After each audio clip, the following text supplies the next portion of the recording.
അത് വേറൊന്നുമില്ല. ഇടയ്ക്കിടയ്ക്ക് കോൾസ് വരും. അതാണ് ഇടയ്ക്ക് കട്ടാവുന്നത്. പിന്നെ അടുത്തൊരു പ്രൊഡക്റ്റ് ഞാൻ മേടിച്ചത്, ഒരു കുർത്ത മേടിച്ചത് ഇതാണ് ട്ടോ. ഇത് ഫുൾ വി നെക്കാണ്. അതില് ചെറിയ ഫ്രിൽ വർക്ക് കൊടുത്തിട്ടുണ്ട്. കയ്യില് പ്രത്യേകിച്ച് ഒരു ഡീറ്റെയിലിങ്ങും കൊടുത്തിട്ടില്ല. 3/4 കൈയാണ്. സൈഡ് സ്ലിറ്റ് ഉണ്ട്. അത് പ്യുവർലി മറ്റേ ഇതാണ്. എന്താ പറയാ പോളിസ്റ്റർ തുണിയാണ്.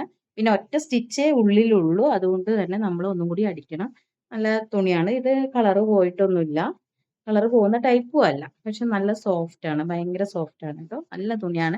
നല്ല അടിപൊളി പർച്ചേസ് ആയത്. അതുപോലെ തന്നെ ഒരു സാധനം കൂടി കാണിക്കാനുണ്ടായിരുന്നു. ഞാൻ ജിമ്മ് പോകുന്നത് കൊണ്ട് ഞാൻ ജിമ്മിലോട്ട് ഒരു ബാഗ് മേടിച്ചിരുന്നു. ഇതാണ് ബാഗ്. ഗുഡ് വൈബ്സ് എന്ന് പറയുന്ന ഒരു ഇതിന്റെ ബാഗാണ്. ഒറ്റ കള്ളിയേ ഉള്ളൂ. ഇതിലാണ് നമ്മൾ ഷൂവും ബാക്കി നമ്മുടെ ടവലൊക്കെ ഇടുന്നത്. 2 സൈഡില് 2 കുഞ്ഞു കുഞ്ഞു കള്ളികളുണ്ട്. അതില് ഫോണും ഹെഡ്ഫോണും ഈ പറയുന്ന പോലെ കീയൊക്കെ വെക്കാൻ പറ്റുന്ന അതില് 2 സൈഡിലും ഓരോരോ ഇതുണ്ട്. ഇതൊക്കെയാണ് കേട്ടോ ഞാൻ ആ ഒരു 3-ാം തീയതിത്തെ ഹോളിൽ മേടിക്കുന്നത്. ഓഫറിൽ മേടിക്കുന്ന സമയത്ത് അത്യാവശ്യം നമുക്ക് ലാഭമായിട്ടുള്ള കാര്യങ്ങൾ കിട്ടാറുണ്ട് കേട്ടോ. അപ്പൊ എല്ലാവരും ചെക്ക് ചെയ്ത് നോക്കുക. ബൈ.